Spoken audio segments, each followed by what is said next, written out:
Good evening, everyone. Welcome in. This is definitely the biggest crowd that I've had for this so far. But I'm only four presentations in, so not too bad. How's everyone feeling tonight? Woo! I should see tons of excitement because we're talking about paying for your child's education or your education if you're the student, and if you are the student. I applaud you for coming tonight because this is a big deal and you should know about it.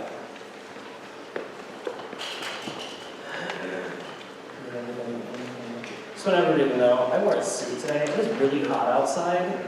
It's definitely a bad decision, but I feel nice, so that's all that matters.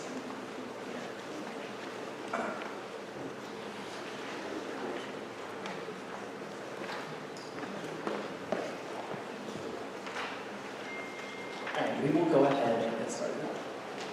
I'm David Jenkins, and I am from the University of Cincinnati's Financial Aid Office. Before Cincinnati, I used to work for the Department of Education's FAFSA and Student Loan Support Center as a bilingual. I speak Spanish, and I did it for them. So all this information I have a leg up on, kind of. Okay?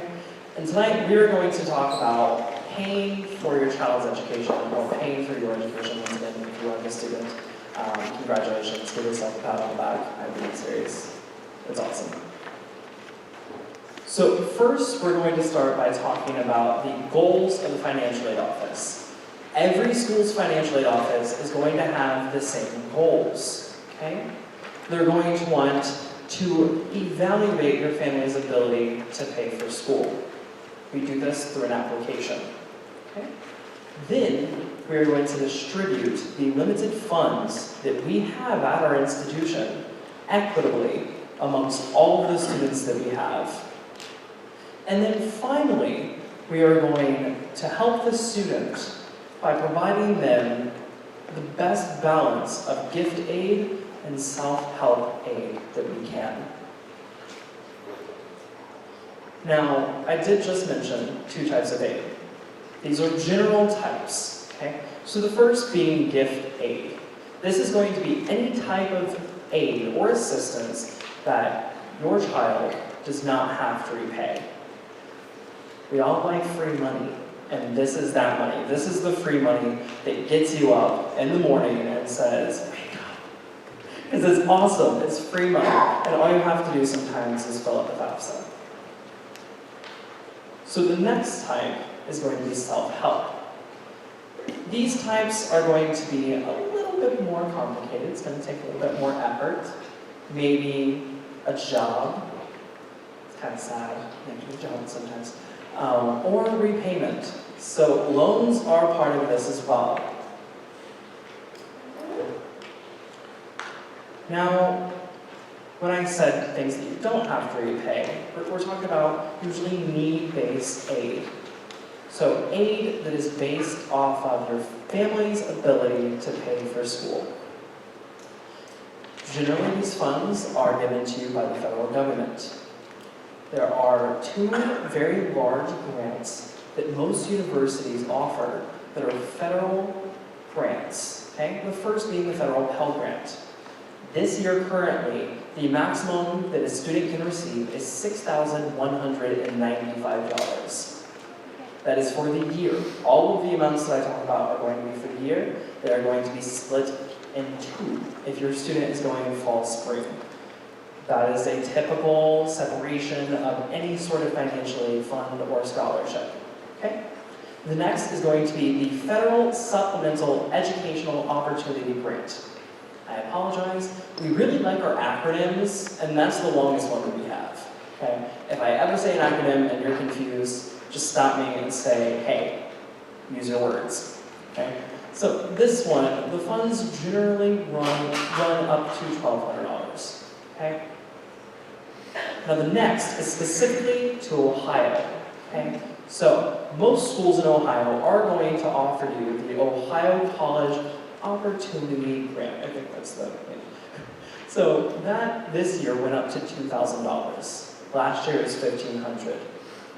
That is a lot of money when you think about it, because it's just free money. Okay? Federal work study. Federal work study is a self-help aid, not a gift aid. Okay? And we're going to talk about that a little bit more in depth on the next slide. Institutional grants. So there's one big thing that you really have to understand when you're starting to look at schools and starting to think about financial aid. Private schools are going to have more money to offer than public. So if you're looking at a private religious school or just a private four-year school, they're typically going to have more money to offer you than a public four-year institution, okay? That's because of quite a few things that we're going to talk about. As I mentioned before, federal work study. This goes hand in hand with getting a job. It's great. So when you're filling out the FAFSA, it will ask you, do you want to be considered for federal work study? If you say no, you will not be considered. If you say yes and you are eligible, you will be considered. Okay? Typically, you have to have an expected family contribution of under $7,000. Okay? Now, when the school gets your FAFSA and they get all of your information, they will take a look and put together a package for you and say, okay, we can offer you a little bit in federal work study. This means that you would have to go out, look for a job on campus or a place that's associated with the campus, put in your application, your resume, your references, go through the entire process of applying, getting a job interview, and getting a job and working before you can get that money. Okay? It is not a lump sum payment, but rather usually bi-weekly payments that you receive in a paycheck. Generally, these funds are used for living costs. Okay? Federal loans. This is everyone's least favorite thing to hear. The word loan. This is something that you will have to pay back. Okay? But for most schools, and for most students with most educations, it is a reality. Okay?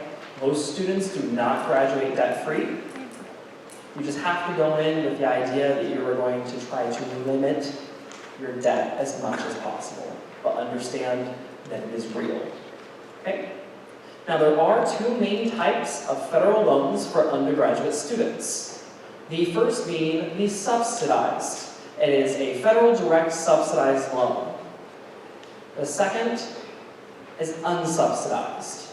Now, both of these loans are going to be considered in deferment or postponed payments until the student graduates, drops beneath half-time, or just drops out. Okay?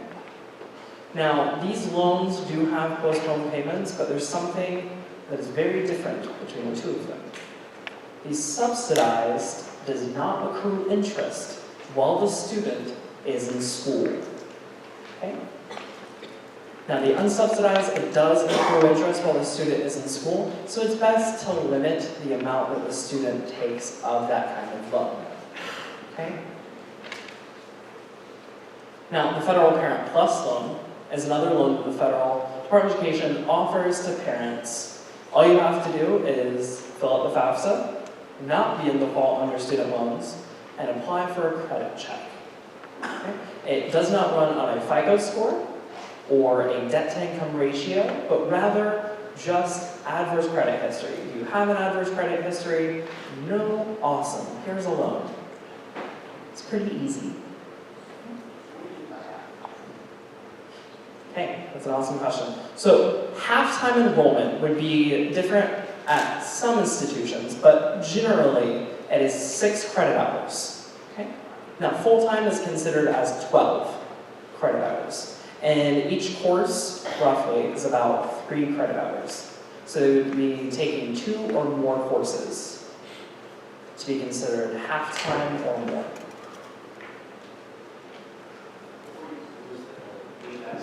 Yes. First two bullet points there, first Parent Plus. First two details. Awesome question. So the first loan, the subsidized, is considered a need-based loan. Okay, so you do have to qualify to get that loan because the interest is, not accruing. It's paid by the government while the student is in school. The second one, everyone qualifies, okay? So that one, all you have to do is fill out a FAFSA and you qualify for the loan. Now, the Parent Plus loan, the reason that that is different from the other two loans is that it is in the parent's name. It can never be refinanced into the student's name, and it can never be transferred into the student's name. But the other two, the first two, the unsubsidized and the subsidized, are going to be loans in the student's name. Okay? And they don't need a cosigner. All they have to do is fill out a FAFSA. Great question. Federal loan interest rates. Now, as all of you know, because you may have a loan for a house or a car, they come with interest rates. Anytime you borrow money, there's always going to be that extra little bit of money that you have to pay back because you borrowed it. So, for undergraduate students, for the subsidized and the unsubsidized, this year they have an interest rate of 4.53. As I said before, on the subsidized, it will not be accruing while the student is in school. For the unsubsidized, that 4.53% interest will be accruing while the student is in school. It will be building, okay? So if you can avoid taking those loans out their freshman year or their sophomore year, it's probably best, okay? Because otherwise, it will be building for 4 to 5 years. Now, for the Parent Plus, this year it was 7.08. Last year, it was 7.6. So we did see a decrease in that, which is awesome. Now, of course, 7.08 is steep. With all loans, you must consider your best option. With everything, you must consider your best option, okay? So when looking at this, never take what's easiest. Never just go with the first option. Always do your research. Do your homework, see what's available to you. Get out there and, hit the pavement and find options. And then weigh your options and choose what best fits for you. Okay? Yes? On the unsubsidized loans, you guys have to start paying interest on day one, or is that for until you're out? All payments are deferred, including interest. So for the unsubsidized, even though that interest is accruing, you can make voluntary payments, but they are not required. Okay? And if you make a voluntary payment, it does not put your loan into repayment. They are solely voluntary payments until the student graduates, spending half time, or just flat out drops out. Now, with all of these loans, Can you repeat the question, though? Because we're having a hard time hearing it back. Of course, yes. So the question was, is the interest on an unsubsidized loan required to be paid while the student is in school? And the answer is no. So for the interest on the unsubsidized loan, it will be building, it will be accruing while the student is in school, but any payments would be considered voluntary.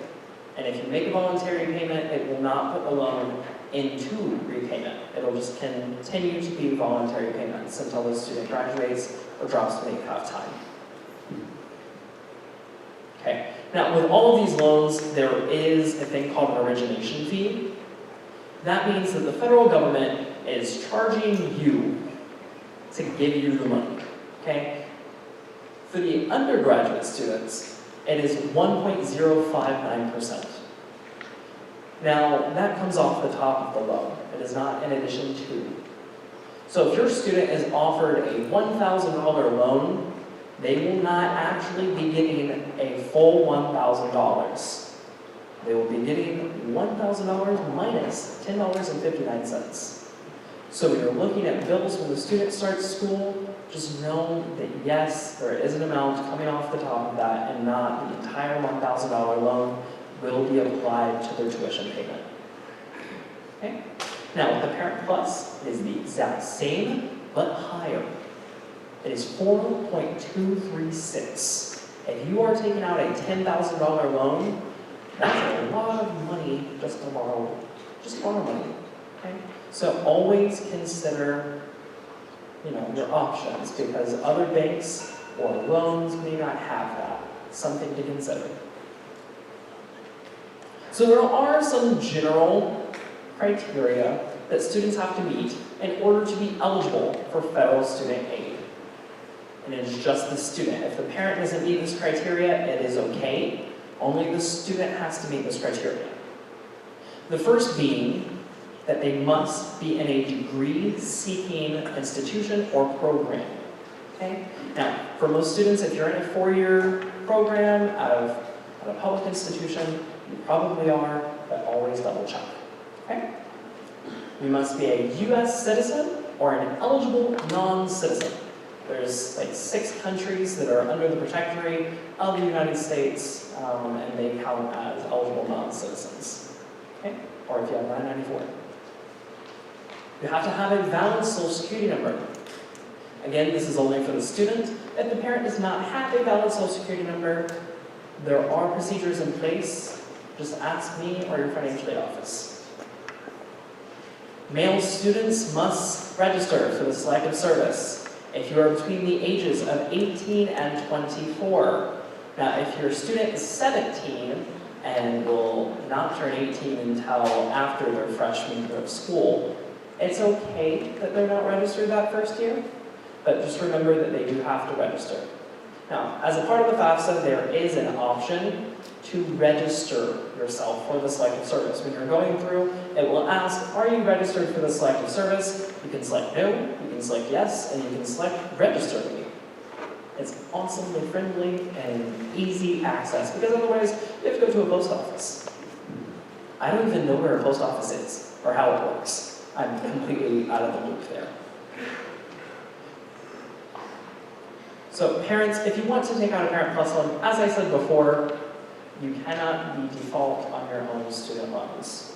Okay? Now, if you are default on your own student loans, it won't stop your student from getting loans themselves, because they're their own person, and we're not going to punish them. The free application for federal student aid. That's why everybody's here, right? Zero response. Let's try that again. That's why everybody's here, right? Yeah. That's great. This is probably one of the only free things that you're going to get from the federal government, so you should definitely be excited for it. Definitely. So this application opens October 1st. It's very important that you get it done ASAP, because sometimes there are funds that are first come, first serve, and you don't know if you're going to get them until you enter the race and you try. You never know if you're going to win. Okay? Now, with this, it is not required that you complete a FAFSA to be considered for scholarships. So if you have a full ride to an institution, it's not required that you complete the FAFSA, but you probably should, because if you get free money, take it.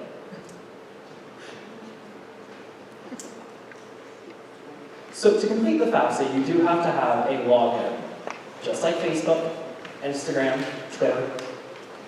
I know people tweet in here. I haven't figured out how that works. Not that young, unfortunately. So with this, you do have to create a login. You can do this at fsaid.ed.gov. Each person must have their own federal student aid ID. They're like fingerprints. Everyone gets their own. Okay? Now, if you are a parent that has multiple students, each one of your students will have their own FSA ID, and so will you. But you will only have one. Okay? Just like I said in fingerprints, you're not going to have 3 sets of fingerprints unless you have a lot of hands. It'd be really weird. Okay? So you just have one FSA ID, and you will use that FSA ID to fill out your students' FAFSAs and to sign your students' FAFSAs. Okay? Now, along with this, each person in the household must have their own phone number and email address. Okay? Now, if you have a family email address or a family cell phone, you can't use the same phone number for each person. Okay? And if you have the family email, just create a new one. Now, you will need these to reset your password in the future. Trust me, you will forget it. It happens every time. And don't write it down. Please don't, because it's very, very important. Okay. There are several ways to complete your FAFSA. You can complete it online. You can complete it over the phone, which is not likely that you're going to do. You can also complete it by paper, which again, you're probably not going to do. Or you can do it on your phone. For all the students in here, you can do it on your phone, so you can continue texting at the exact same time. It is very convenient. To complete the FAFSA, you do need a couple things. You need to have the student's demographical information. So you need to have their name, their date of birth, and their social security number. It is very important that you have the social security card on you, not just a note that you made in a notebook. That can be handy, but unfortunately, if you get the number wrong when completing the FAFSA, it will cause several headaches that you will not want. Okay? So if you can get the card, sit down with that card and enter it in. Now, you will also need the exact same information for yourself when completing the FAFSA. So you will need yours and your spouse if you are married, your date of birth, name, social, and your taxes for you and your student from 2018. How many of you in here are parents of a senior? That's awesome, I like to see that. And parents of a junior? Okay, a little bit less. This information, as far as the year and that sort of information, is only pertinent to the parents of seniors for 2018 taxes. If you're a parent of a junior, when you're doing this next year, you will be using your 2019 taxes. Because each time you fill out the FAFSA, we are using tax information from 2 years ago to ensure that everyone has filed and all of the information is 100% accurate. Mobile FAFSA, or the FAFSA app. That's right, there is an app for that. So you can go through and complete your FAFSA on your phone. When you get to the first page, of course, you're met with a whole bunch of advisory things that you need to read. Please read those. Terms and conditions are very important, and everyone reads them, right? Yeah, I thought so. So you want to read them, click through that, and then it'll ask you, I am the parent, I'm the student, I am a preparer. You just need to click the correct option when going through. I highly advise that students are doing this for themselves and not the parents doing it for the student. This is a very great time to promote independence for this, okay? Now, the FAFSA on the web, this is going to be the first page that you're going to see on a laptop or a desktop. This is where your student will enter in their FSA ID information. Okay. Now, I don't know if you all can see this, but there are two sides to this login. There is the student side, and there is a parent/preparer side. Now, if the student starts the application and they're going through, they can save and exit. Okay? Let's say that you all are extremely busy, like me and my mother are. I start it, I save it, I exit it. She can go back in, do her part, save and exit. It's very convenient for busy families. Okay? Going too fast. So I know that I said I want to promote independence, and I really do. It's very, very important that students are independent and they're understanding what school is and understanding how important what they're taking out is as far as loans. But according to the Department of Education, independent students are only students that can say yes to one of these questions. Okay? These questions are up here on the screen. They're just like a snapshot of what the question actually is. Some of these are longer. Okay? So they're sometimes 2 to 3 sentences more than what you see on the screen. But if a student can answer yes to any of these, they are considered independent. If they cannot, they are not. Okay? And that being said, just because a student lives on their own, pays their own bills, etc., probably does not mean that they're an independent student. Okay? So we will still need the parents' information on the FAFSA. Unfortunately, there are few workarounds. It's generally required. Now, with that being said, there is an awesome tool that you can use when doing the FAFSA. This was added a few years back, and it has saved everyone, including myself, eggs. Okay? When doing the FAFSA, you have the option to link your tax information for 2018 directly to the FAFSA. All you have to do is when you're on the tax page for the parents, you click Link to the IRS. It takes you to another screen. You enter in your address, and then it pulls in all of your information into the FAFSA. It does gray out all of your information as well. So if you're worried about privacy or anything like that, you don't want your kids to know how much you make, I understand, my parents didn't either. It will gray all of that information out, and your privacy will be contained. Okay? The only people who will see it are people that are in my shoes, or in my seat, rather.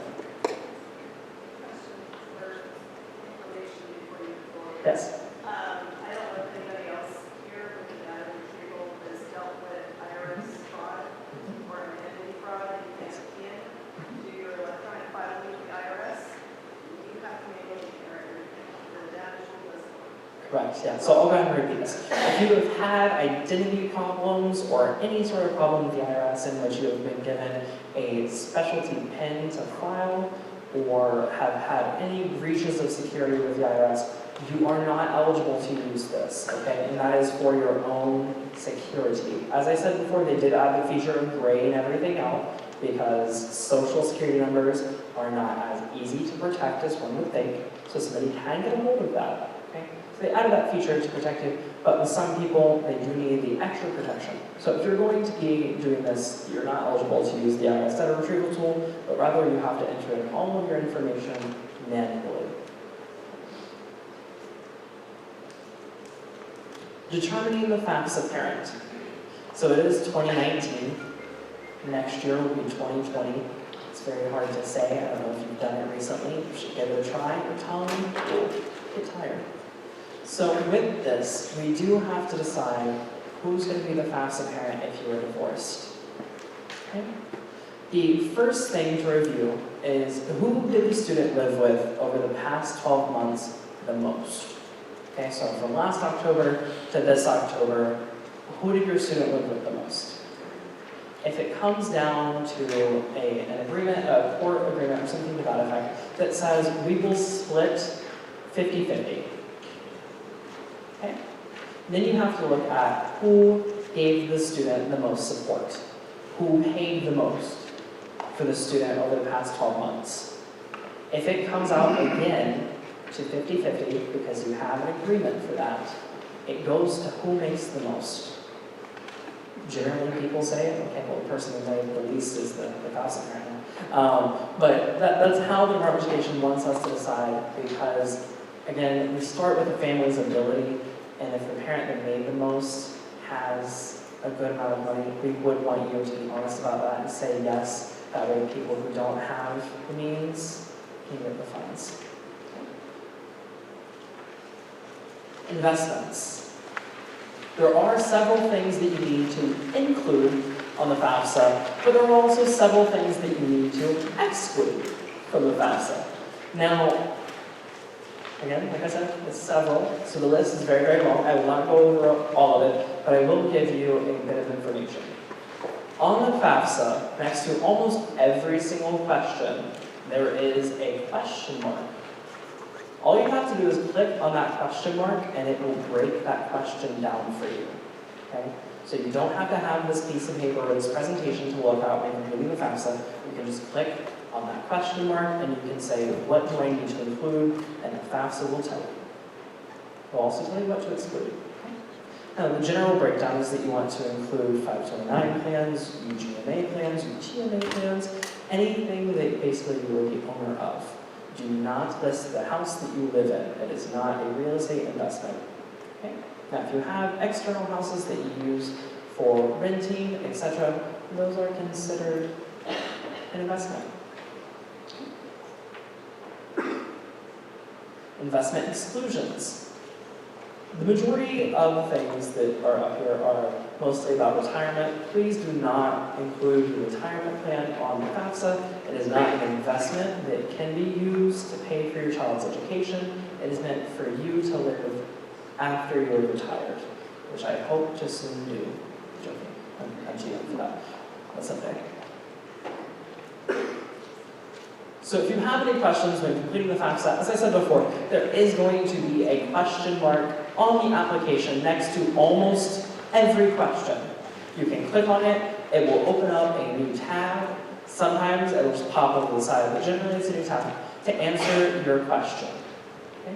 Now, if you have questions that it's not really answering and you need maybe a frequently asked question, okay, that guide like that, there is the FAFSA Help Ohio.org. Just replace the College Goal Sunday.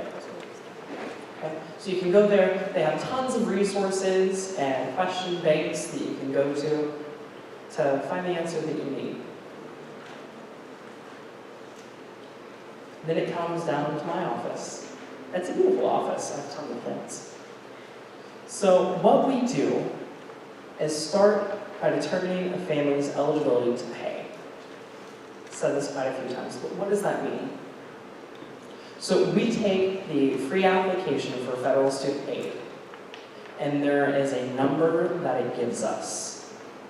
This number is known as the expected family contribution. This number is only a number. It is not a monetary value. It is not meant to be connoted as currency.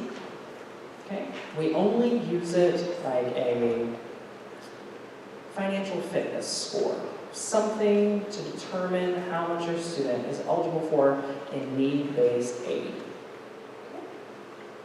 The contribution part, the expected contribution, is kind of confusing, but that's all it is. It's not a monetary value. Now, after you complete the FAFSA, we receive that EFC, so do you, but you also receive a SAR, or a student aid report. This is just a receipt of the FAFSA. It will show you everything that you answered on all of the questions, okay? So please review it, okay? It's just like a test. I know that a lot of students in here are like, oh, I complete my algebra exams and I don't go over it again. That was too much work in the first place. The FAFSA is a lot different because it deals with free money, okay? Please make sure that you review the answers that you put on the FAFSA to ensure that you did it correctly, okay? Now, after all of that is said and done, all of the information is sent to my office or another school's office. They will take a look at all of it and they will package your student for aid.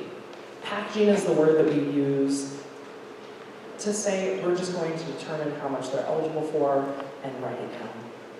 Okay? After we've written it down, we've packaged the student, we send it out to you and an award notification.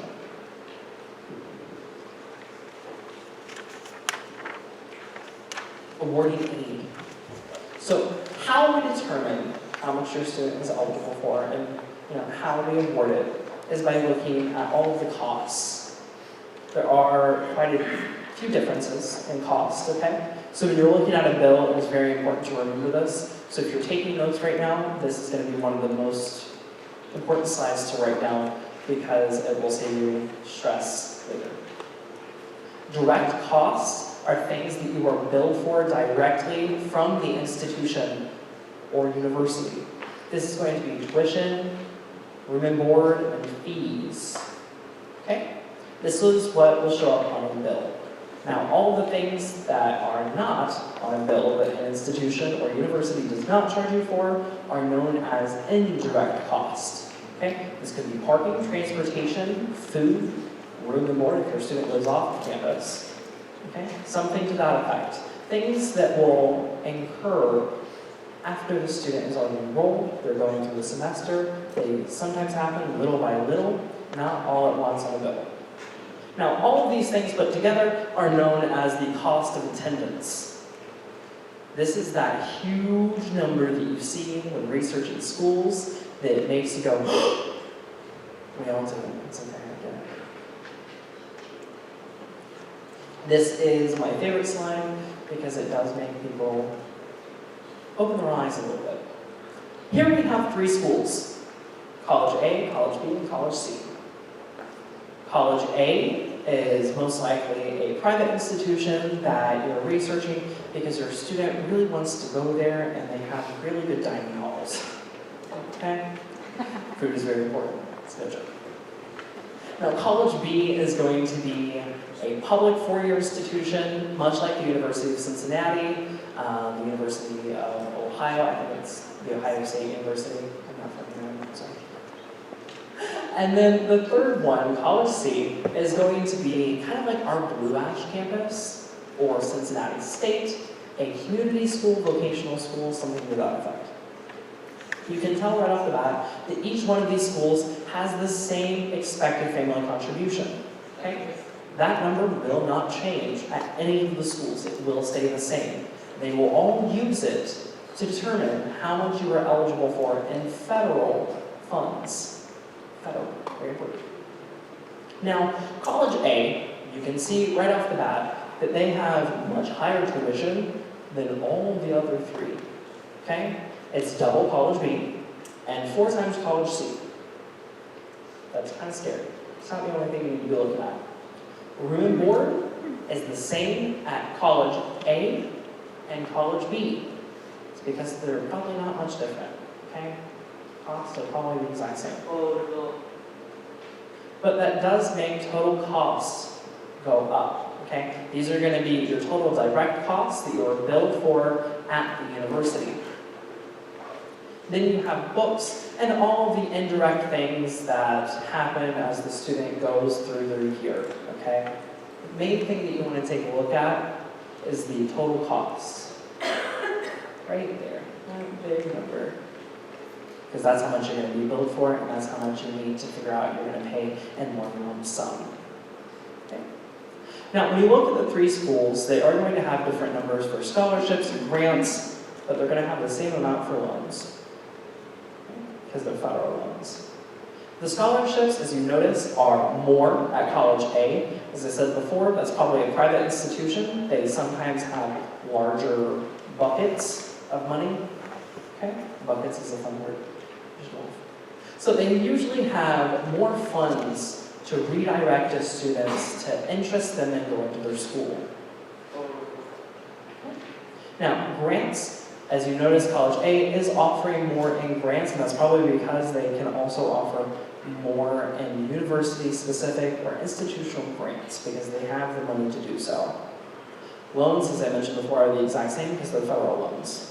But when you look at all 3 schools and you go down to it, and you look at the direct cost minus the total aid, each school is a lot different. Okay? College B didn't offer you very much in scholarships. They offered you less in grants too, but you still owe them less, okay? Because their tuition is less. Okay? Now, College C, you'll notice that you actually get some money back from College C. Okay? And with that, it's probably the loans coming back to the student, so maybe the student shouldn't take out $5,500 in loans, but only $2,500 in loans, and then their balance is paid for, but they also don't have, a large amount of debt. Does anybody have any questions about this slide in the moment? Yes, ma'am.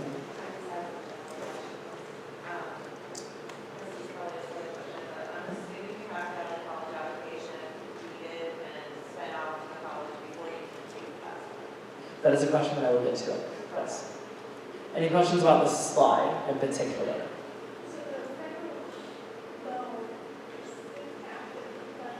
That's an awesome question. Yes. So the federal loans are capped, or they have a limit of $5,500. Now you're saying, okay, but there's 2 types. They're a combined maximum. Okay? Your eligibility for the subsidized loan can vary from person to person or student to student. So basically they take the $5,500, they subtract your eligibility for the subsidized amount. So if it's 0, you'll get all unsubsidized. Okay? But if you're eligible for $1,000 in subsidized, that means that you will be getting $4,500 in unsubsidized. So yes, the max for a freshman student is $5,500. It does go up their sophomore year to to 65, and then their junior and senior years to 75. Yes? To your point that the EFC number doesn't seem to be anything. Kind of. Okay? So if you look, college B and college C have about the same grant level. Okay? There is a difference. Because college B does have a little bit of institutional money that they can offer you for a grant. Okay, but not much. Not as much as college A. Okay? But college C, they probably don't have anything at all to offer you in institutional money. So that grant money up there is probably only the federal Pell Grant, which is determined specifically only off your EFC. If we didn't have the EFC, you would get 0 in grants. Any more questions about this slide? Yes? What's the max parent loan amount?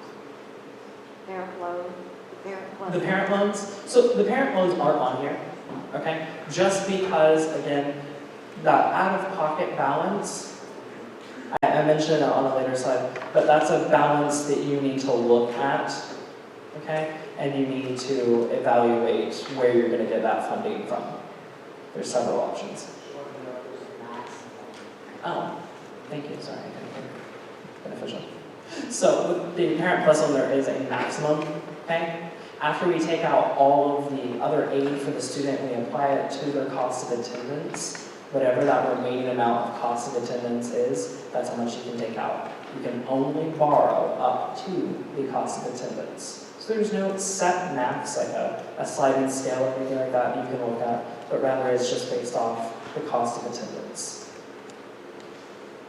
Okay. So where do you go from here? It is very important that you do your research, which you probably are already doing because you're here. You researched that you needed to come see people. Okay? But from here, you need to go out to your schools. You need to make sure that you're getting all the materials that are needed for their admissions applications, for their scholarship applications, everything else like that. You also need to be keeping track of their deadlines. Deadlines are sometimes fast. If you're not aware of them, they can sneak up on you and slap you in the face. Okay? So if you're doing the research, that will happen to you, and you'll smile. Scholarships. As I mentioned before, you need to make sure that you have all the information that you need to complete your scholarship application if you're going to want scholarships. For the University of Cincinnati, there are a couple of scholarships that we're going to talk about, but those are going to be considered institutional scholarships. Okay?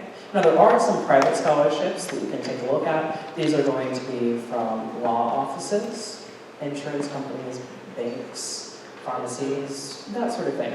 Okay? There can also be organizations that you can get in contact with in your local area that will offer money. Most of these are reviewed on a merit basis. Merit being your ACT score, your SAT score, your GPA, your AP scores, all sorts of things. It's very important that you start looking for these now.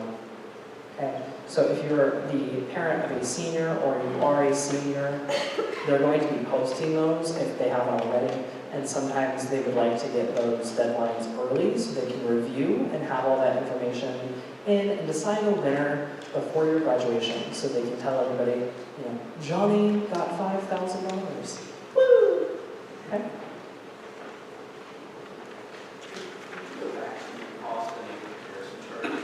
Yes, of course. I have a question for you. Your bottom line says it's college A, it says early 2015. Yes. A scholarship grant.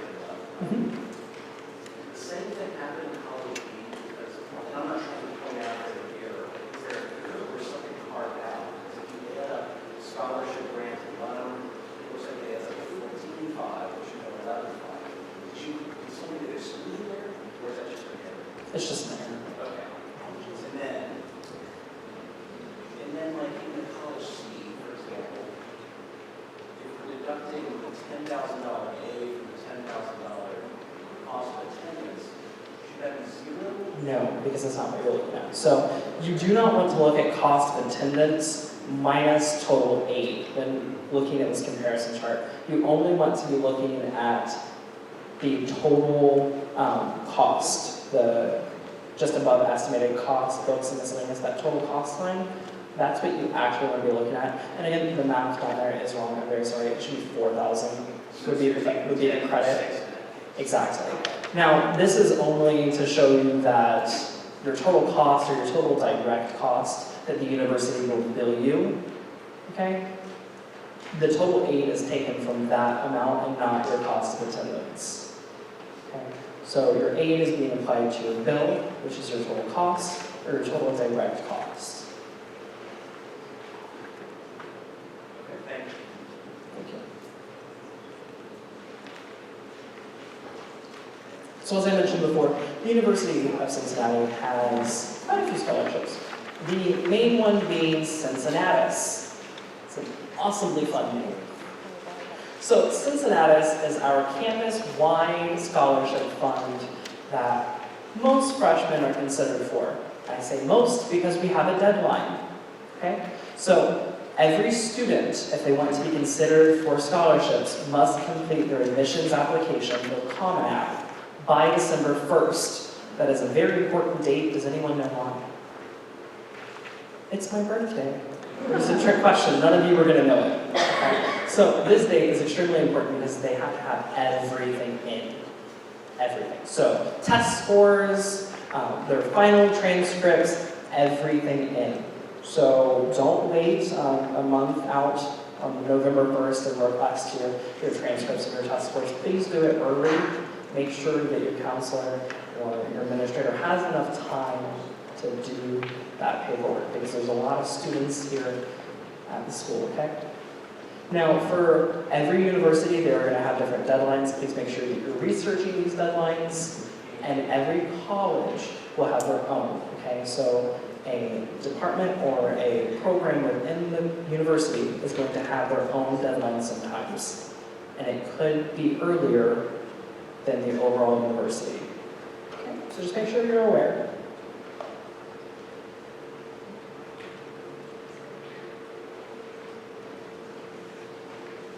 Scholarship searches.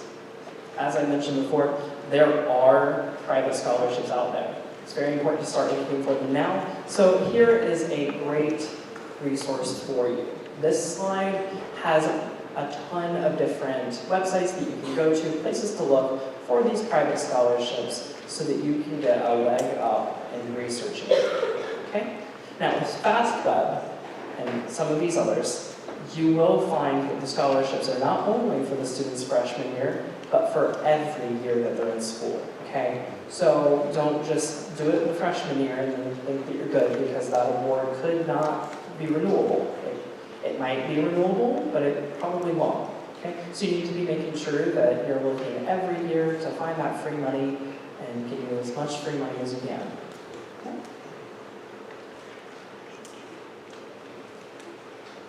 So the parents of the room, this is very important for you, okay?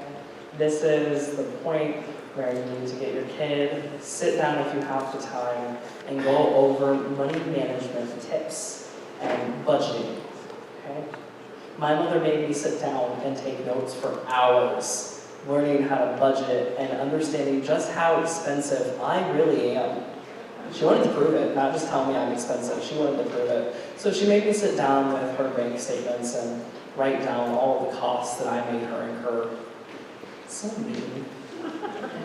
True. But it made me learn a lot. I help people budget now because I know how to.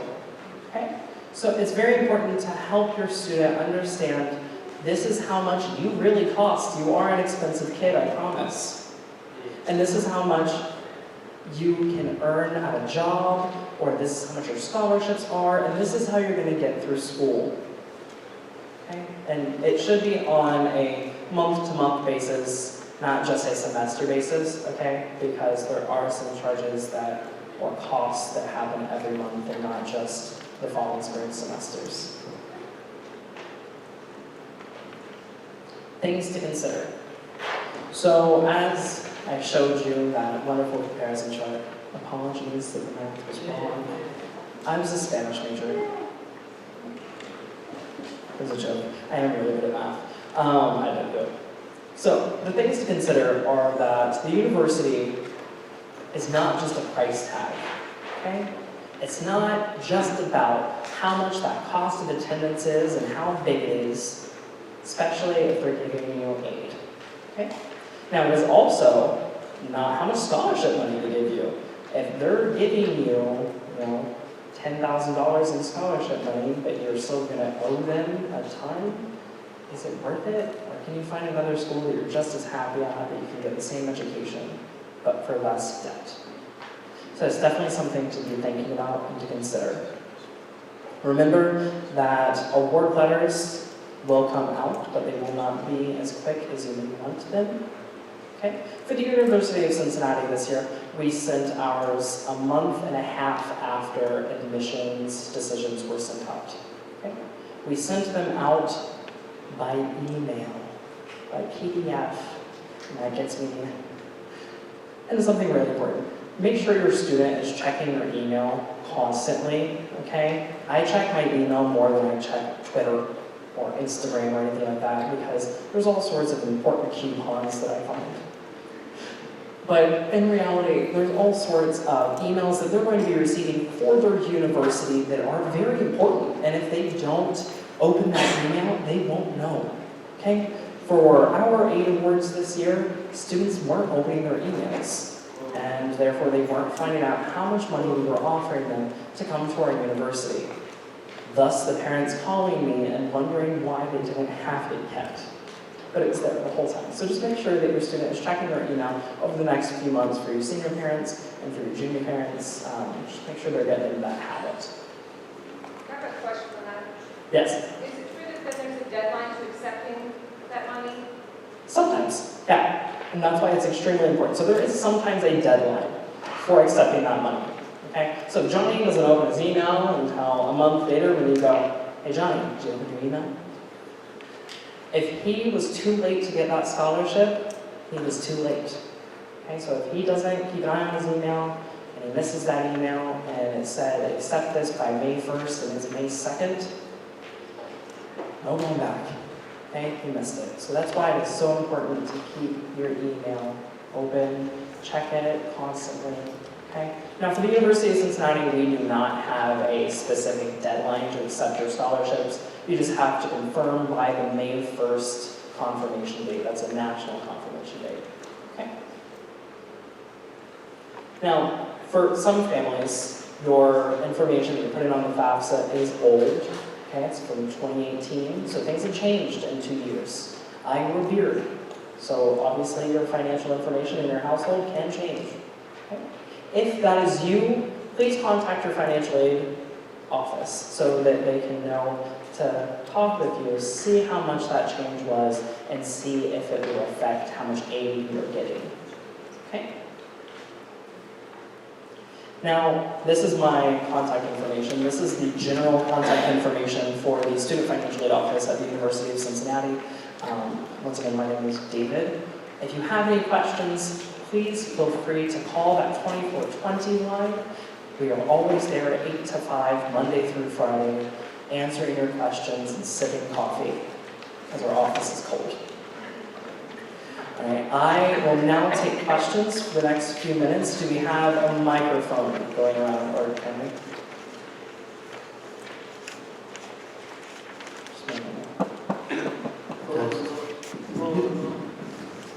Awesome. So there's a microphone coming down. If you're in the back and you want to use that microphone, you can come on down to where we'll meet you, and I can answer your questions. Does anybody have questions in this front area right here? Yes, ma'am. We're gonna.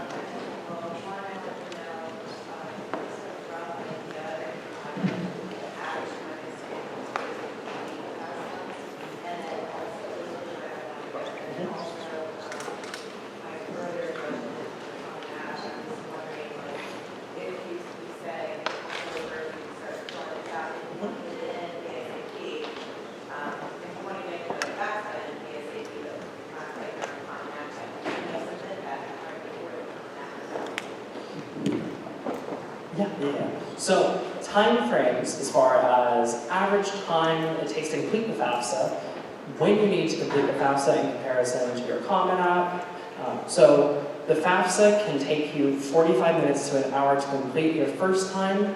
Your next year, there's a renewal button that you can click. It takes out about 15 minutes, so there you only have 30. Now, if you're sitting with an expert, I'm not an expert, but if you're sitting with me, I can do it in about 15 minutes. Very, very fast with it, okay? Now, as far as the FAFSA goes, please complete your FAFSA on October 1st. You do not have to have admissions applications completed just yet.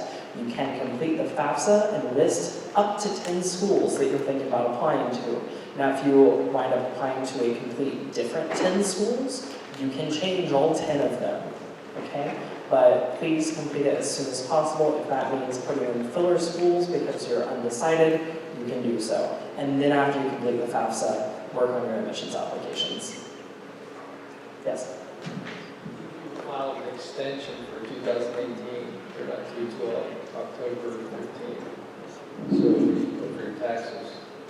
So for that information, if you have filed an extension, the latest extension is that date of October 15th. You can wait to do your FAFSA. It's not required that you get it done on October 1st. Generally, those funds that are first come, first served won't like the time frame is usually for about a month, but I wouldn't extend it past that. And you can use the information from your tax return to enter it in. You don't have to wait to get your transcript back. Okay? On the 529 plans, if you have them for multiple children, you have to list all of them, or just the one for the child plan? All of them. Okay. Yes. So you got twins, and they're seniors. Yes.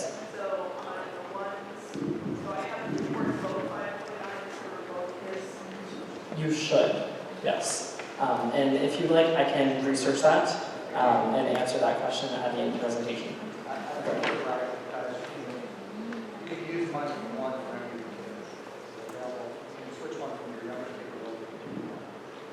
And it's up to your discretion usually as to where the money is going, so I will take a look at that, okay? I have two questions. Should juniors fill out the FAFSA? Not yet, not until next year. Okay, that's for seniors. And you mentioned the Ohio College Opportunity Grant. Does the student have to attend college in Ohio to apply for that? I am 96% sure that that's the case because it is for people continuing their education in Ohio. Yes. It's coming out with the note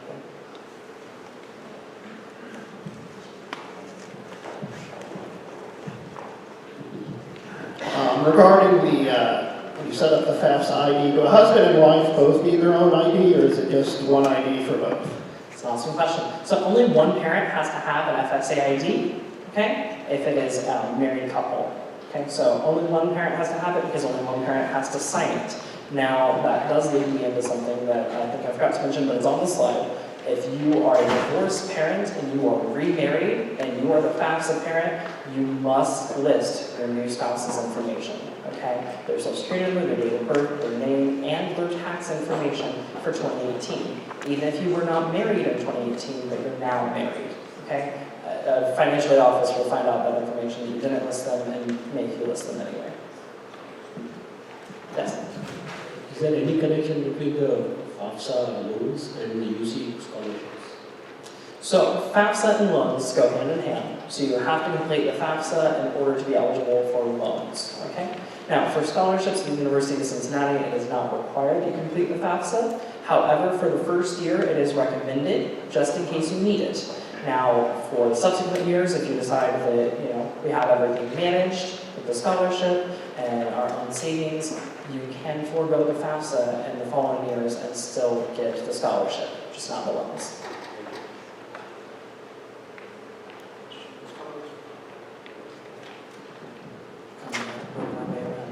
What's a good resource for finding out the cost of attendance for as many schools as possible?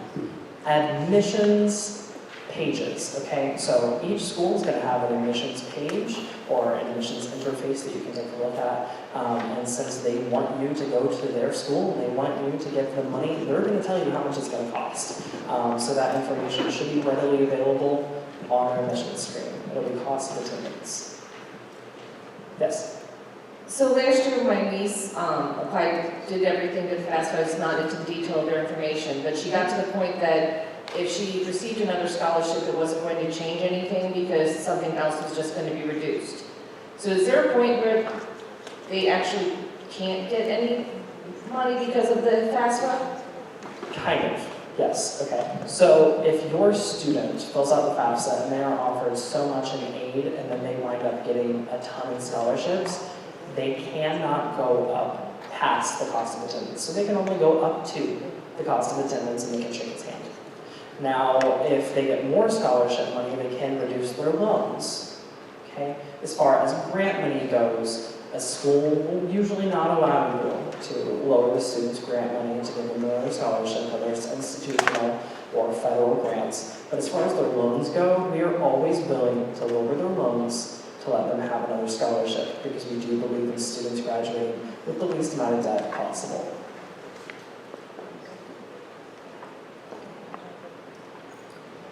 Mark, sorry, Deputy. Yeah, is there any circumstance where FAFSA would disadvantage you, or no exceptions, always something you should do regardless? So the FAFSA will never hurt you, okay? It is not fire, it is very friendly, I promise, okay? So the FAFSA can only help you, again, it's not required, it's just advised. So I always give this example. Let's say your student is in their freshman year, their car breaks down. You already spent the majority of their savings on tuition, all you have left is a 529 plan. A 529 plan, most likely, you're not going to have enough money to pay for transportation like a public bus or something like that, or you don't want to use that money. So then you just don't have the money. But if you fill out your FAFSA and you're not taking out your loans yet, we can have a quick turnaround to get that loan money out to you so that they can use public transportation or something to that effect. If you didn't do the FAFSA, you're looking at a month to a month and a half before you're going to get that money, which means the students are going to be missing classes, they're going to be going through headaches, and you're just going to be overall sad. But if you completed that FAFSA, we usually could have a week turnaround to get that money dispersed out to the students so that they can get to class, whether it's taking a bus or some form of public transportation. And that's included in the cost of attendance usually. Transportation is included. He's coming around to you. I've got a pretty long way. All right. Do you have any experience or understanding of percentage of schools that require you to fill out the FAFSA, even for merit aid? So they require it to be filled out and on record, even for merit aid? I don't have a percentage, but I do have a tidbit. If you are looking at a private institution, they will not require that you complete the FAFSA, but they will make you complete a profile. I believe that it's the CS profile. They're going to want more information than the federal government has ever wanted from you. So they're going to want your information on investments, but more than what's listed on the FAFSA, and your income, sometimes up to 2 years worth of it, because they want to really know that you need that money. So some of their scholarships, it's not always merit-based, but need-based as well, and that's usually only private institutions. As far as a public institution goes, you shouldn't have any worry. You won't have to complete a FAFSA to get your scholarships.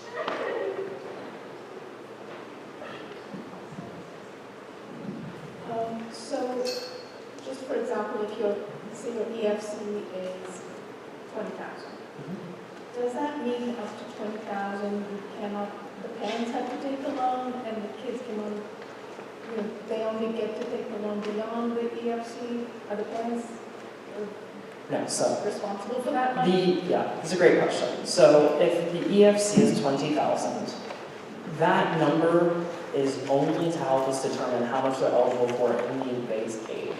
Okay, that does not mean that it has any bearing on their eligibility for loan taking, unless it's to determine if they're eligible for a need-based loan. Okay, the students are always offered the $5,500 in subsidized and unsubsidized combined. Okay, now, as far as their other aid, that will be added to that, and after all of the aid is entered into their cost of attendance, it's the gap, that margin that's between how much aid they have and the cost of attendance. That's how much you can borrow. Now, if you don't want the student to borrow any loan money at all, and you want to take on all of the debt yourself and incur all the debt yourself, You can take out a Parent Plus loan instead of them taking out loans themselves. No, they're maxed at $5,500, so they cannot take on more than that. They cannot take on the full cost of attendance and a loan themselves. They are maxed out at $5,500. Yes, of course. So if they want to take out a private loan to cover, the full cost of attendance, they can. It will be more difficult than a federal loan. It will probably be secured. They will have to have some form of collateral, debt-to-income ratio, FICO score, all that reviewed before it can be determined, or a co-signer. But yes, it is possible for a student to take out a full cost of attendance and loans. Do you have any knowledge whether a student who does not request any financial aid from the university has a better chance of getting in on the admission side? It is not determined. Okay, so the FAFSA is not used for admissions at all. It is a federal regulation that we cannot do that. Okay. Now, that being said, how do you know that it doesn't happen? Well, the easiest way is by noticing that the admissions decision comes out first, then financial aid. We don't even pull in the student's information until the decision is made. So at the University of Cincinnati, a student is created in our portal or our workspace after they're accepted. Okay? Then the financial aid information comes in, then we award them. Okay? So the decision for admissions is completely separate. Great question. Yes. Sorry if I missed it, but where in here, explain to me the $5,500 cap. That is the maximum federal loan amount, period? So, as I said before, that is the limit for freshman borrowers, okay? So unfortunately, I don't believe that's a slide that got in there because it was long already. Sorry, we did leave things out. So the $5,500 is for freshman borrowers. Now, it goes up every year. It'll go up to $6,500 their sophomore year, and then $7,500 for their junior, senior. If they're fifth year and they take a victory lap, it will also be $7,500. Okay? Now, there is one thing that we usually don't touch on. If a parent is denied for the Parent Plus loan, the student is offered additional funds. Okay? As I said before, we don't want to hold students back just because of parent's inability. So if a parent is unable to take out a Parent Plus loan, just contact your financial aid office and they will be able to assist you in getting more funds for your student. There is a cap on the Parent Plus. The cap for the Parent Plus is cost of attendance. Let's take one more question, and then, let's see, Dave will be here for a few more minutes afterwards if you have individual questions. Regarding the loan process, so you go through, you do the FAFSA, you have the $5,500 max for the student, and you go through it all, and they say, well, you owe us $12,000, let's say, so you do $5,500. Now, are you automatically, do you get a letter from the university of your choice that says you can apply for another $6,500 under the parent loan program? And I guess, is there a whole separate application process for those loans after the FAFSA? Or is it kind of like, you did everything, here's your number for that, you yay or nay, you want the loan? It's an awesome question. So on each school's award letter, you will see different things. They will all be arranged differently, so just be aware they may be hard to decode. As far as how much you're going to owe, that award letter should tell you how much the school costs, how much the student is getting in aid, and then how much the out-of-pocket balance is. At the very bottom, after all of that, it'll say how to cover remaining costs. Some universities will have the Parent Plus loan on there, and it will break down that you can borrow up to that full remaining cost. Okay?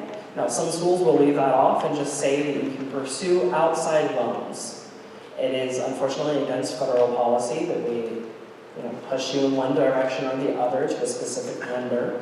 Okay, we have to be completely amicable. But you can take out that full amount in that. That being said, there is a separate application on studentloans.gov, which is what I use to translate. So you would go on there, you would complete the Parent Plus loan application. You'll enter in your information and your student's information, so that way the school knows that it's attached to the student. And then it will see if you have any adverse credit history. Okay? It's not comparing your FICO score, your debt to income ratio. It's only looking at your adverse credit history.